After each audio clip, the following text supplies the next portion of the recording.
क्या आपने कभी सोचा है कि जब हम किसी बहुत ज़्यादा ब्राइट चीज़ जैसा कि सूरज की तरफ देखते हैं तो हमें छींक क्यों आती है? आइए जानते हैं कि ऐसा क्यों होता है। तो दोस्तों, साइंस में इसे autosomal dominant compelling Helio-ophthalmic outburst syndrome का नाम दिया जाता है, जबकि आम जुबान में इसे फोटिक स्नीज रिफ्लेक्स कहा जाता है।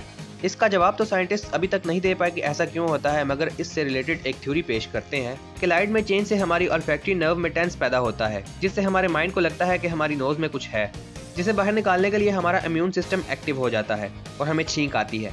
और ऐसा दुनिया में सिर्फ 10 से 30% लोगों के साथ होता है। वीडियो अच्छी लगे तो लाइक करें, कमेंट करें और चैनल को सब्सक्राइब करें।